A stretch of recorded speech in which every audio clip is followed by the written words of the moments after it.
반갑습니다. 보만입니다. 처음 만나는 사찰 예절은요. 우리 사찰이, 도량이 여러분의 마음의 수행 공간이자 기도 공간이고 나아가서는 많은 분들의 휴식처가 되어야 되는데요. 사찰 예절을 잘 모르는 바람에 절에 들어가는 것을 많이 어려워하시는 분들이 계셨어요. 그래서 오늘 이 영상을 통해서 여러분과 함께 사찰 예절의 A부터 G까지 함께 하도록 해보겠습니다. 오늘 사찰 예절 강의는 제가 진행을 하는데요. 시범을 보여주실 숙련된 조교를 제가 한 분 모셔왔습니다. 월가 스님 모시겠습니다.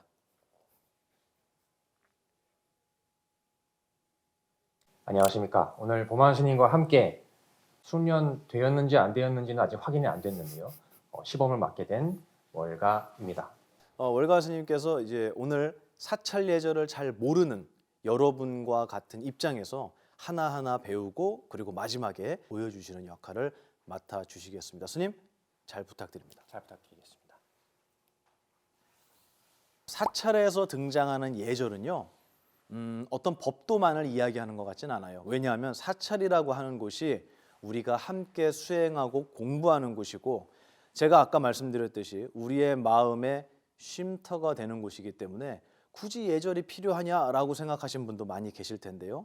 사찰엔 분명히 예절이 존재합니다. 그렇다면 사찰에선 도대체 어떤 예절이 존재하고 왜 예절이 필요한지를 여러분이 알고 이 영상을 시청하셔야 될 것 같아요. 사찰에서 예절이 필요한 가장 첫 번째는 이곳은 수행의 공간이기 때문입니다. 수행이라는 건요, 나 혼자 하는 수행도 있지만 많은 분들과 함께하는 수행도 있고요. 또 나아가서는 스승님께 가르침을 배우는 수행도 포함이 됩니다. 그래서 사찰에서 하는 모든 행위들, 심지어는 같이 식사를 하는, 절에서는 공양이라고 하죠. 공양하는 행위까지도 모두가 수행의 영역에 들어가기 때문에 그 모든 수행의 과정에서 나 이외에 다른 사람에게 피해가 있다면 그거는 예절에 어긋나는 것이다. 또 스승님께 가르침을 배울 때 스승님의 가르침을 올바로 이해하고 오해하지 않기 위해서 내가 어떤 마음가짐을 가져야 할 것인가에 대한 이야기까지 사찰 예절의 전반에 대해서 여러분과 함께 공부해 보도록 하겠습니다. 어려운 내용은 아니고 제가 설명드리면 모두 상식적으로 이해하실 만한 내용이고요. 아, 그래서 절에서 이렇게 했구나라는 것들이 여러분에게 깨달음으로 가슴에 남으셨으면 좋겠습니다. 제일 먼저 법당 예절입니다. 법당 예절에는요, 많은 분들이 사찰, 스님, 법당이라고 하면 하나의 동작이 떠오르실 거예요. 바로 합장입니다. 합장은요, 가장 기초와 기본이 되는 동작입니다. 합장, 더할 합, 손바닥 장. 그래서 왼손과 오른손을 가슴 앞에 모으는 이 동작이 합장입니다. 사찰에서 하는 합장의 의미는요, 왼손은 지나간 과거를 얘기하고요, 오른손은 아직 오지 않은 미래를 이야기합니다. 이 시간에 집중하는 의미에서 왼손과 오른손을 가슴 앞에 모읍니다. 기본 자세입니다. 합장. 이 합장은요, 인사할 때도 쓰고요, 공양하실 때도 쓰고요, 예불하실 때도 쓰고요, 기도할 때도 씁니다. 합장은 가장 여러분이 많이 하는 사찰 예절임과 동시에 여러분의 마음이 가장 쉽게 표현되는 동작이 아닐까라는 생각이 듭니다. 자, 합장 설명드릴게요. 양손을 자기 가슴 앞에 모아서 손가락을 하늘을 향해서, 제 옆에서 보여드릴게요. 하늘을 향해서 모아주시는 동작을 말합니다. 엄지는 붙인다. 자기 가슴에서 손바닥 하나가 들어갈 정도의 거리를 두고 가슴 앞에 두시는 거예요. 그리고 팔꿈치를 너무 이렇게 들지 않으셔도 돼요. 편안하게 자기 몸통에 붙이시고 가슴 앞에 손바닥 하나 정도를 띄우고 손을 모아주시면 되겠습니다. 다시 한번 설명드리면 양손을 가슴 앞에 모으고요. 그리고 손끝은 하늘로, 엄지는 붙인다고 말씀드렸어요. 그리고 가슴에 붙이기보다는 자연스럽게 몸통에 팔을 내리고요. 손바닥 하나가 들어갈 정도로 가슴 앞에 띄운다. 가장 이게 자연스럽고 안정된 합장의 모습입니다. 이렇게 하면 틀렸다가 아니라 이렇게 해도 맞고 저렇게 해도 맞는데 우리가 많은 사람들이 함께 수행하는 공간이다 보니까 우리 이렇게 통일하면 어떻겠습니까? 라는 모범 답안을 제가 드릴 뿐이지 여러분의 합장은 여러분 마음속에 있는 거라고 저는 말씀드리고 싶습니다. 그래서 주변에 누군가가 오늘 저희들이 알려드린 이 합장의 모양대로 하지 않는다고 해서 쫓아가서 왜 당신 그렇게 안 합니까? 틀렸습니다. 라고 분별하시는 일은 없으시길 부탁드리겠습니다. 사찰에서는 특이하게도 절 문화가 아직까지 남아 있는데요. 이 절은 스승님께 또는 부처님께 또는 대중들에게 자기를 낮추고 배움을 청하는 굉장히 소중한 수행입니다. 절을 할 때 기본적으로 부처님 앞에서도 그렇고 스님들 앞에서도 그렇고 절을 몇 번 하죠? 3번 하죠. 이게 3번 절하는 거예요. 이거를 뭐라고 하냐면요. 3배. 3번 절을 한다라는 의미죠. 3번 절을 한다. 근데 이 3배를 할 때 그냥 바로 엎드려서 절을 하는 게 아니고 이 앞에 들어가는 게 있어요. 제가 어떻게 그렸습니까? 반원. 그죠? 일부러 반원을 그린 거예요. 왜냐하면 이 절 하나는 1배, 1배, 1배. 그래서 더하니까 3배가 된 거예요. 이 앞에 반원은 그럼 뭐겠어요? 반배입니다. 그래서 3번의 온전한 절이 아니라 반만 하는 절이다. 그래서 이것을 반배라고 이야기합니다. 그러면 우리가 알고 있는 3번 절하는 3배는 3번의 절 앞 뒤에 반배씩이 들어가죠. 이 반배를 어떻게 하는 거냐? 이 예절을 알려드리려고 해요. 반배하실 때는 허리를 구부려서 인사드리는 게 맞습니다. 머리와 등과 허리가 일직선이 돼야 돼요. 한번 해보시겠습니까? 자, 잠깐 멈춰주세요. 보이시죠? 등과 허리가 다 일직선이 됐어요. 이렇게 해줘야 되는데 여기서 잘못된 예. 그렇죠? 이거는 합장반배를 뭐 틀렸다라기보다는 올바른 아름다운 모습으로 합장반배하는 게 아니다. 허리를 구부려서 서로 존중하는 인사를 하는 것이 합장반배다. 이렇게 이해하시면 되겠습니다. 이 합장반배를 통해서 우리가 법당을 들어가거나 도반을 만나거나 스님네들을 만난 뒤에는 바로 절을 하게 됩니다. 스님들께서 1배만 하십시오 라고 말씀하시지 않는 한은 3번 절을 드리는 게 맞습니다. 그리고 부처님 앞에서도 당연히 3번 절을 해야겠죠. 기본 자세는 합장반배입니다. 그래서 1배를 하기 전에는 합장반배가 맞춰진 상황이겠죠. 열가 스님께서 합장반배 하셨습니다. 그리고 이제 1배를 들어가는데요. 보여주실까요, 열가 스님? 먼저 무릎을 꿇고요. 무슨 손부터 됐죠? 오른손. 그리고 왼손. 이마를 대시고요. 충분히 얼굴이 들어갈 정도로 이렇게 벌리시고 그 다음에 손을 뒤집습니다. 그리고 내 귀 있는 데까지 올려요. 이 동작 있죠? 귀 있는 데까지 올리는 동작을 뭐라고 하냐면 접종례라고 합니다. 부처님의 양발을 내 손에 올려서 내 머리 위로 올리는 의미이다. 그리고 올가 스님께서 지금 어떻게 하셨냐면 올린 손을 손등으로 내려오셨어요. 맞죠? 그리고 손바닥을 뒤집습니다. 일어나실 때는 반대로 왼손, 오른손 자연스럽게 합장하시고 자리에서 일어나셨어요. 스님께서 절하실 때 오른손 먼저 댔잖아요. 왜 오른손부터 댈까요? 스님들께서 입고 계시는 이 가사는 이걸 꿰매놓은 게 아니에요. 그래서 이게 다 풀어집니다. 이렇게 절을 할 때는 이 왼손으로 가사를 붙잡고 가슴에다가 대요. 그럼 안 풀어지겠죠? 그리고 오른손을 댑니다. 그리고 앉은 다음에 엎드린 다음에 왼손을 대게 됩니다. 오른손 왼손 하고 엎드렸죠. 그때 발 어떻게 될까요? 누구라도 이렇게 될 수밖에 없어요. 네, 서 있어요. 그리고 오른손, 그 다음에 왼손, 그 다음에 이마를 댈 때 어떻게 됐죠? 왼발이 오른발 위로 올라가도록 포개입니다. 이게 엎드리는 자세에서 나오는 거예요. 여러분이 해보시면 이렇게 될 수밖에 없어요. 발을 겹치지 않고 포개지 않고 세워볼까요, 올가 스님? 그렇죠. 이렇게 세우면 굉장히 불안정하고 떨지는 마시고요, 선생님. 등이 구부러지고 엉덩이가 올라가요. 납작 엎드리기 위해서는 발을 포개할 수밖에 없다. 또 하나는 엎드릴 때는 이마를 대는 거예요. 여기를 대는 분이 있어요. 그러면 등이 어떻게 되나 보세요. 이렇게 올라가게 됩니다. 그래서 이마를 대는 거예요. 좌복에 자기의 이마를 댑니다. 그 다음에 두 번째 절해야 되잖아요. 똑같이 한 번 더 하시는 거예요. 한번 볼까요? 우리 가수님 일배 부탁드립니다. 이제 두 번째 절을 하고 계십니다. 이마, 손 뒤집어서 귀 접종내, 손등으로 내려오고 뒤집고 가슴 앞에 왼손, 오른손, 그리고 발 세우고 다리로 일어났습니다. 마지막 절에서는 고두레라는 것이 추가가 됩니다. 일어나기 전에 자기 이마 앞에 합장을 한번 더 해주는 거예요. 세 번째 절을 보여드릴게요. 똑같이 무릎 꿇고 오른손, 왼손, 이마 뒤집고 접종내, 손등으로 내려오고요. 그 다음에 다시 뒤집고 여기까지는 똑같아요. 일어나기 직전에 고개를 살짝 들고요. 예, 자기 얼굴 앞에 손을 모읍니다. 이게 마지막 절이라는 표시예요. 그리고 다시 손바닥을 땅에 대고 일어나시면 돼요.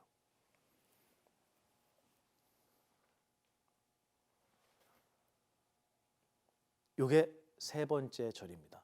절을 한 번 하는 경우에는 어떻게 해야 될까요? 처음이자 마지막 절이잖아요. 그럴 때는 절을 1배를 할 때는 역시 고두레를 하고 일어나는 게 맞습니다. 예를 들어서 스님을 뵀는데 스님 인사드리겠습니다 라고 말씀을 드렸더니 스님께서 3배 하지 말고 1배만 하십시오 라고 말씀하시면 1배 하시는 거예요.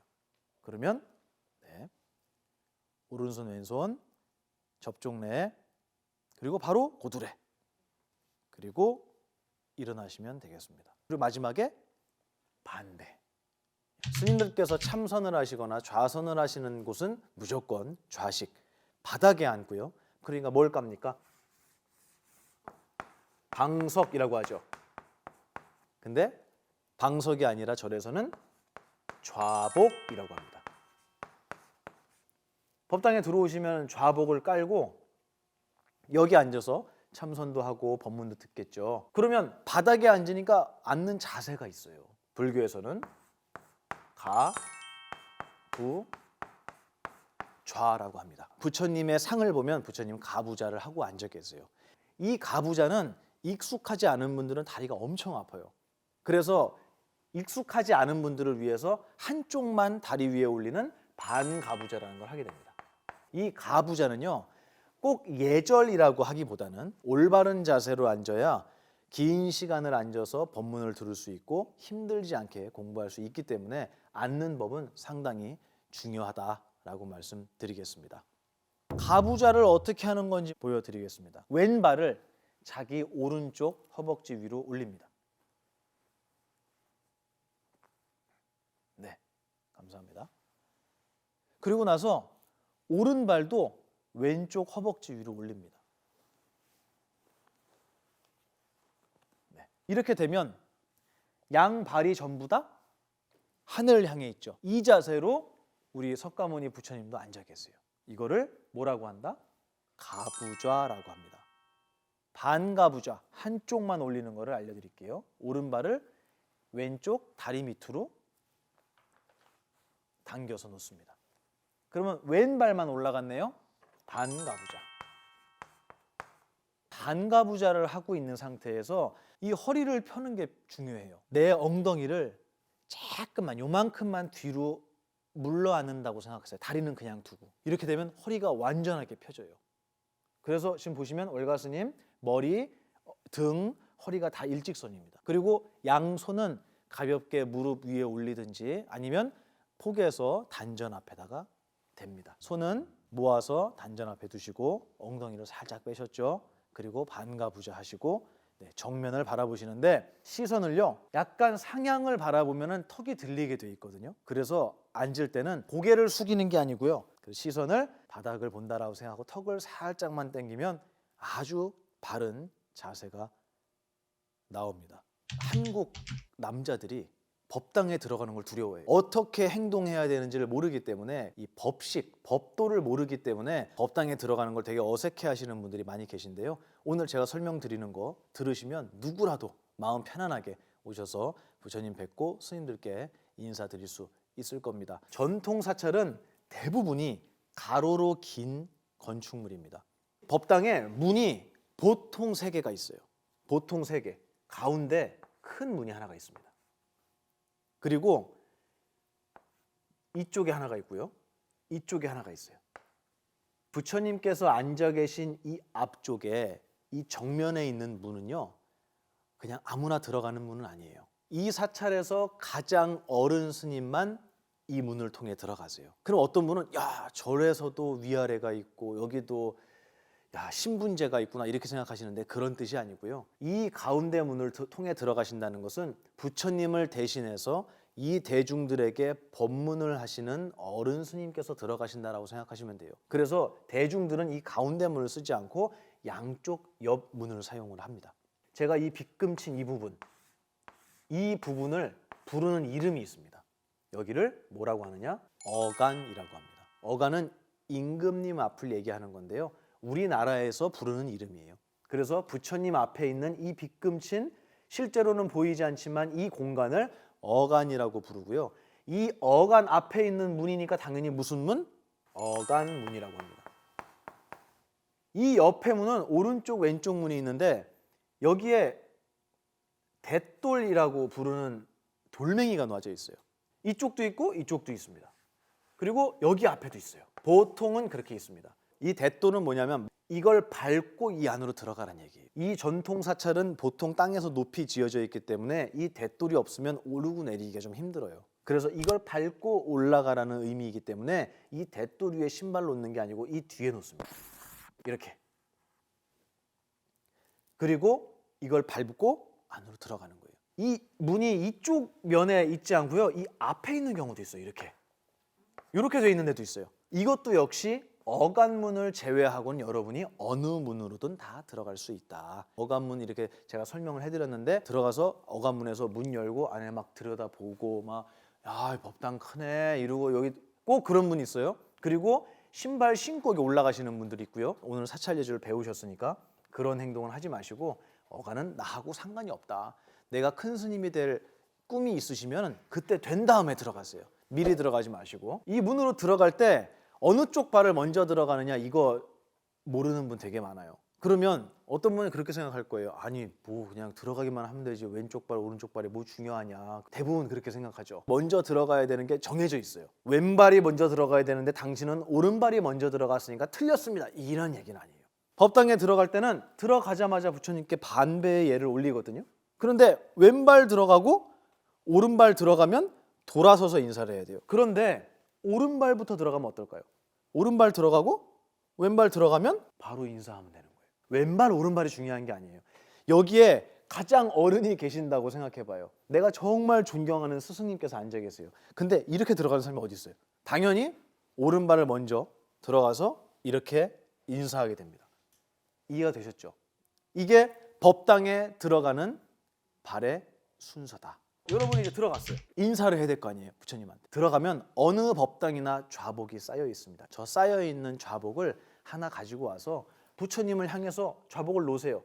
어떤 분은 반듯하게 놔야 된다. 어떤 분은 부처님을 향해 놔야 된다. 좌복이 어느 쪽으로 향하느냐는 중요한 게 아니에요. 부처님을 향해서 절을 하기 때문에 만약에 이쪽에다 놓는다면 당연히 이렇게 좌복이 돌아가겠죠. 가운데다 놓는다면 반듯하게 놓겠죠. 좌복을 갖다 놓고 여기 이렇게 서서요. 부처님을 향해서 삼배를 하시면 되겠습니다. 절을 잘 모르시는 남자분들이 이런 분들이 많아요. 뭐냐면 절 도량을 걸어 다닐 때, 법당 내를 걸어 다닐 때 굉장히 시식하게 이렇게 걸으시는 분이 있어요. 근데 절에서는 두 손을 모아요. 차수라고 합니다. 그래서 보여드리면 왼손을 자기 단전에 두시고요. 오른손을 왼손 위에다가 폭에서 잡습니다. 차수를 하고 발 뒤꿈치를 들고 차수를 하고 그리고 다니시는 거예요. 이게 법당에서 기본적인 예절입니다. 아니 뭐 이렇게 복잡합니까? 이유가 있죠. 옆에서 좌선을 하고 계신 분이 있어요. 근데 쿵쿵쿵쿵 하고 다녀요.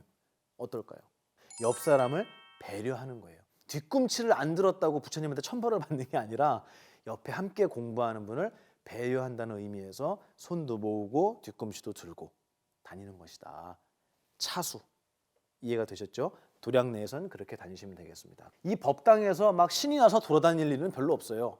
그러진 않아요. 근데 이 어간을 지나가는 경우가 있어요. 예를 들어 여기에 내 도반이 앉아 있어요. 그럼 나 그분 옆에 앉고 싶어. 근데 일로 들어왔어요. 그럼 어간을 지나가야 되잖아요. 그죠? 기본적으로 스님들은 이 어간을 지나갈 때 이렇게 해라라고 스님들은 교육받는 내용이 있어요.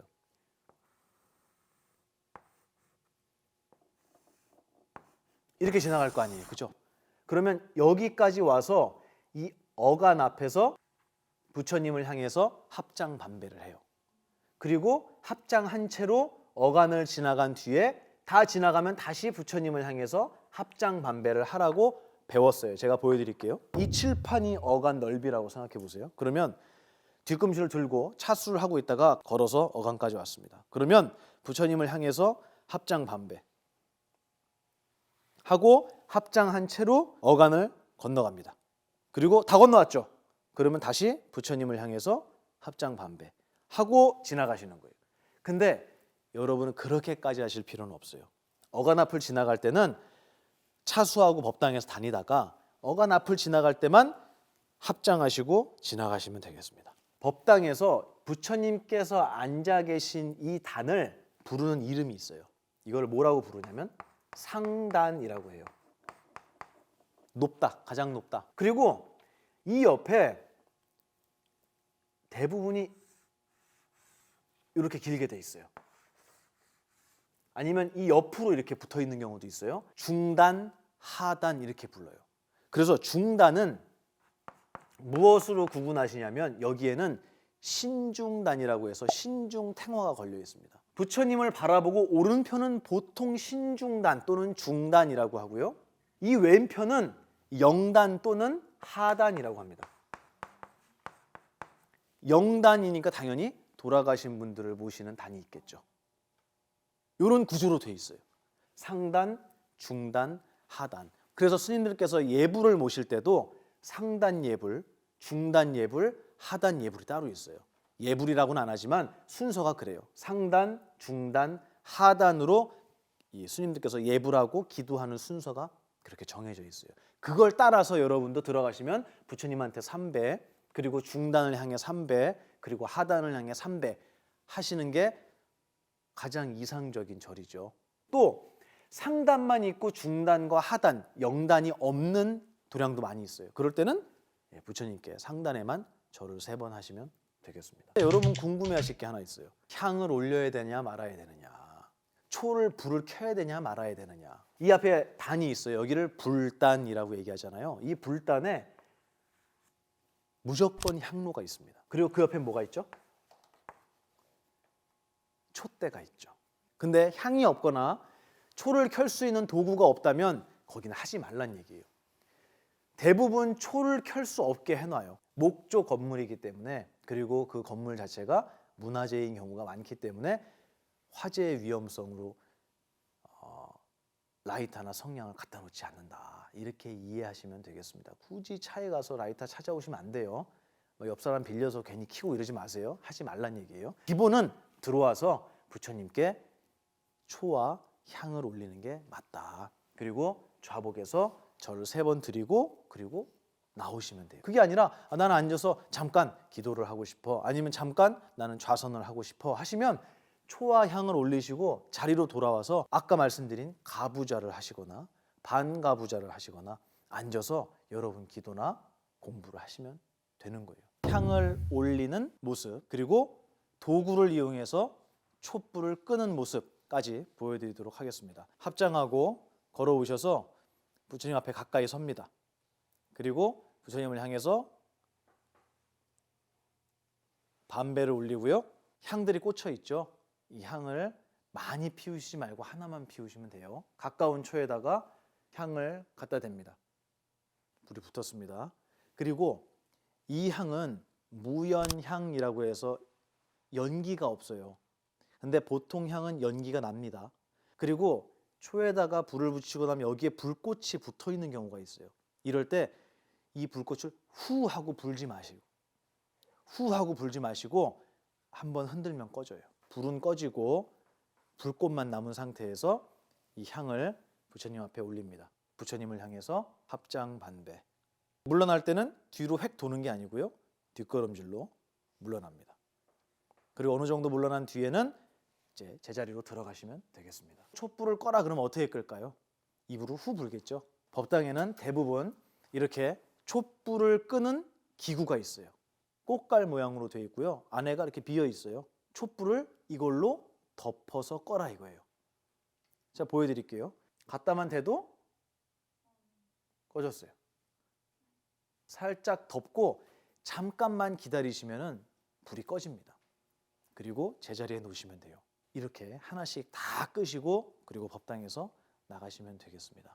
일반 예절입니다. 이 일반 예절이라는 말은 제가 붙인 거예요. 왜 이 일반 예절을 붙였냐면 사찰 예절이라고 하면은 들어갈 때 어떻게 해야 되고 나올 때 어떻게 해야 되고 절은 어떻게 해야 되고 이런 생각만 하시는데요. 사찰은 아까 말씀드린 것처럼 관광지이기도 해요. 누구에게는. 하지만 제가 볼 때 사찰은 수행 공간이고 스승님께 가르침을 배우는 공간입니다. 그래서 그 자리는 나를 비롯한 많은 수행자들이 스님들의 제자들이 함께 공부하는 자리예요.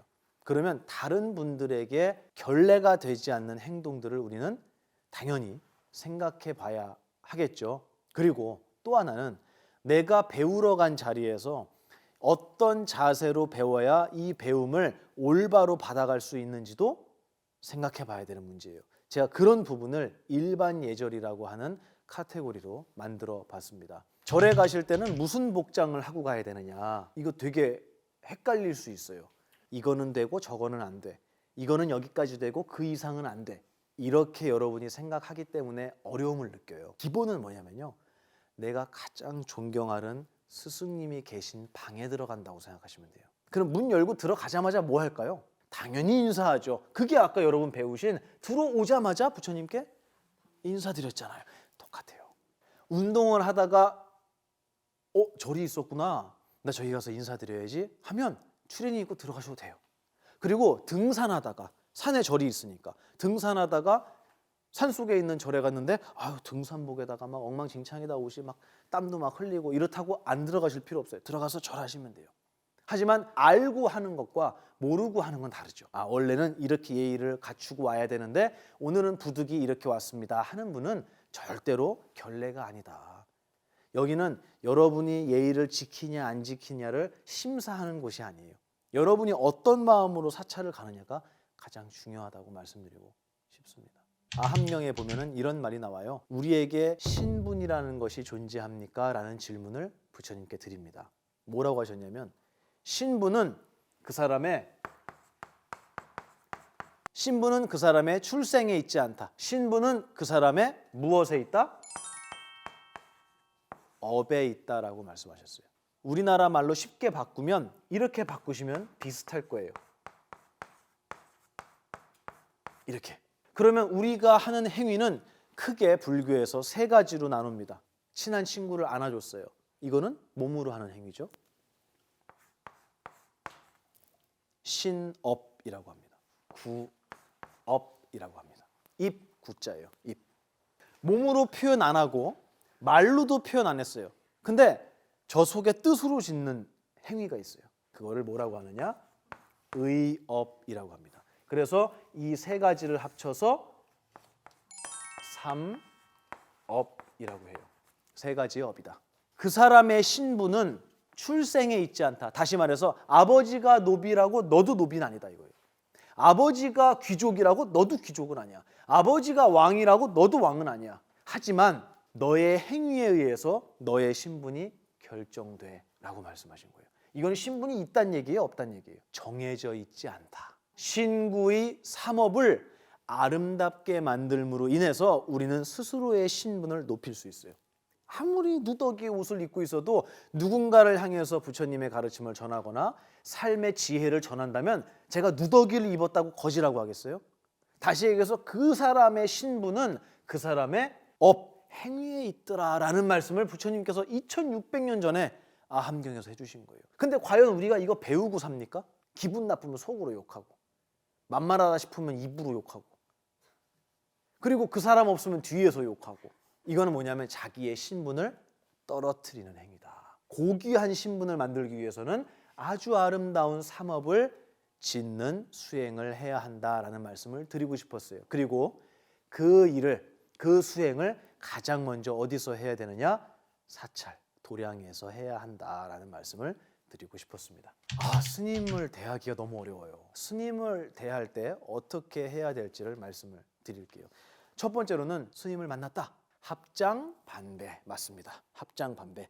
안녕하십니까 스님 하고 인사 드리시면 됩니다. 실내에서 스님을 만나 뵙거나 스님을 독대를 하거나 차담을 할 때는 스님께 스님 삼배 올리겠습니다 라고 여러분이 말씀을 드리세요. 근데 삼배 드리겠습니다 라고 했더니 스님께서 보살님, 거사님 우리 좀 이따가 다시 인사합시다. 아니면 우리 이따가 법당에 가서 인사합시다. 또는 다실에 가서 인사합시다 라고 말씀하시면 네 스님 알겠습니다 하고 절을 안 드리시면 되는 거예요. 스님들께 절을 드리지 않는 경우가 있어요.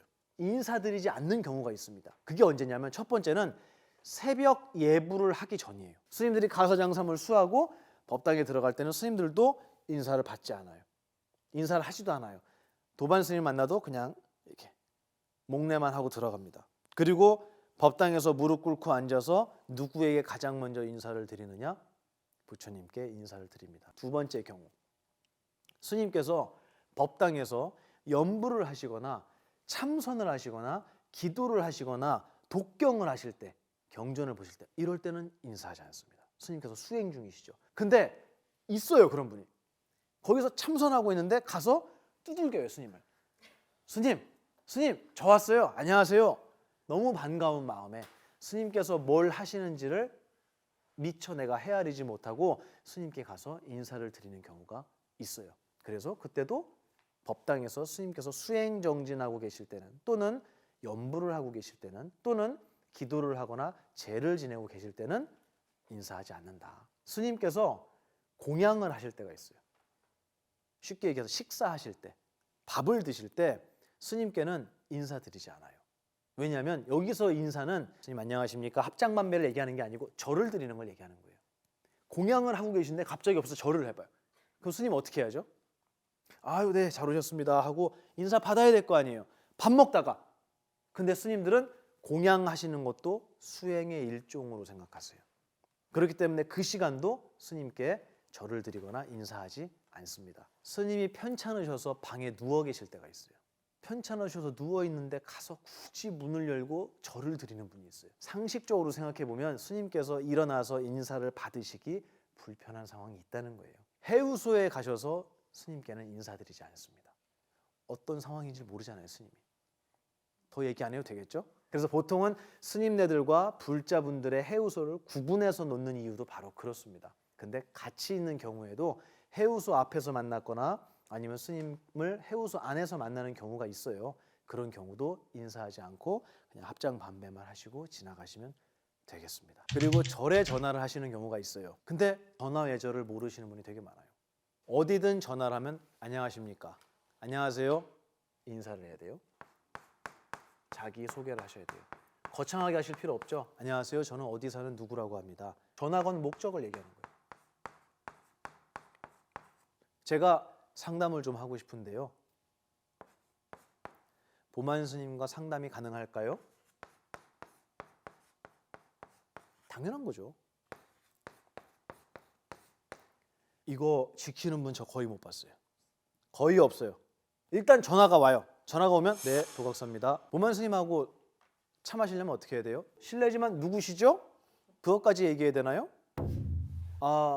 그러면 스님하고 무슨 얘기를 하시려고 차담을 요청하시는 거죠? 만나면 얘기할게요. 스님께서 일정이 있으셔서 오늘은 못 하실 것 같습니다. 뚜 끊었어요. 벌써. 열이면 8, 9명은 이렇게 합니다.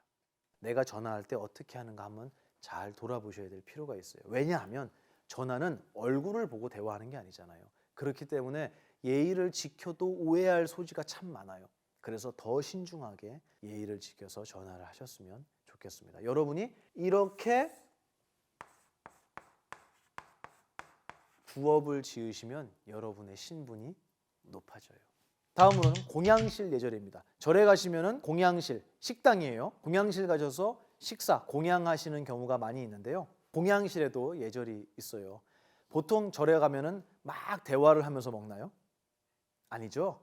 대화를 많이 하진 않아요. 그리고 대화를 하지 말고 무건, 밥 먹을 때는 무건하십시오. 말씀을 하지 마십시오 라고 붙여 놓은 데도 있어요. 왜냐하면 밥 먹는 것도 수행이기 때문이에요. 밥 먹는 게 왜 수행입니까? 즐거운 거지. 이렇게 생각하시는 분이 있는데요. 스님들께서는 밥을 먹는 순간에도 내가 이 음식에 대한 탐욕 때문에 밥을 먹는가?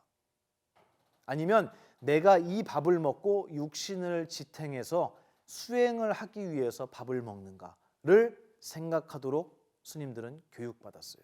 그래서 스님들이 공양하실 때도 역시 수행의 연장이라고 여러분께서 바라보시는 게 맞다. 그래서 공양실에서는 무건 말씀을 하지 마십시오라고 붙여 있는 데서는 말씀을 안 하는 게 좋아요. 그런 게 없는 공양실에서는요, 여러분 편안하게 대화하시면서 드셔도 돼요. 근데 공양실에서 막 깔깔거리고 웃고 박수 치고 막 난리를 치는 분들이 있어요.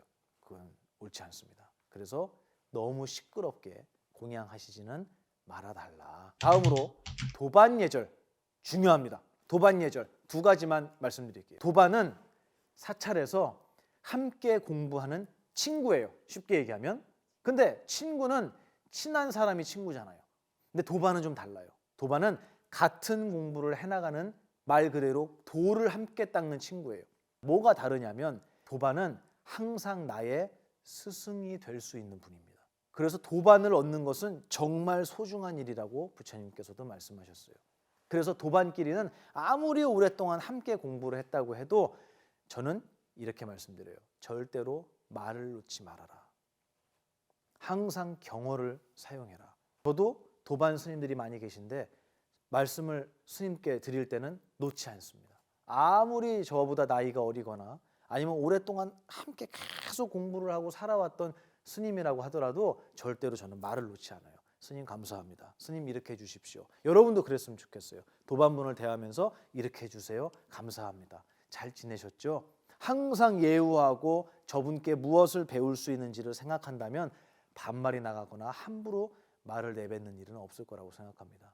두 번째, 절에서는 송납을 따르지 않아요. 송납, 범납. 송납은 속세의 나이. 그러면 범납은 출가한 나이예요. 출가한 나이. 그러면 내가 송납이 속세의 나이가 많든 적든 출가한 나이가 어리면 나보다 먼저 출가한 분에게 절을 하게 되어 있습니다. 그렇게 사형 사제가 결정돼요. 근데 저는 도반도 이래야 된다고 생각해요.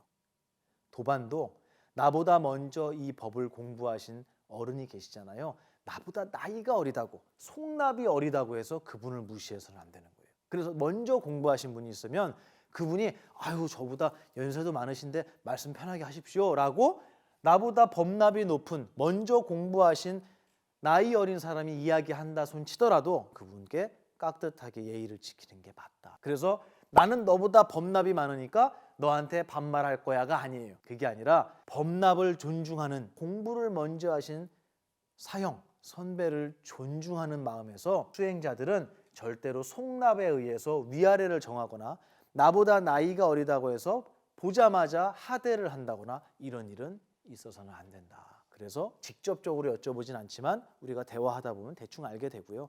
이거를 상관하지 마시고 무조건 존중해라. 도반은 도량 내에서 항상 존중해라 라는 뜻으로 이해하시면 되겠습니다. 여기 이렇게 매달려 있어요. 물고기한테 매달려 있는 거예요. 아니요.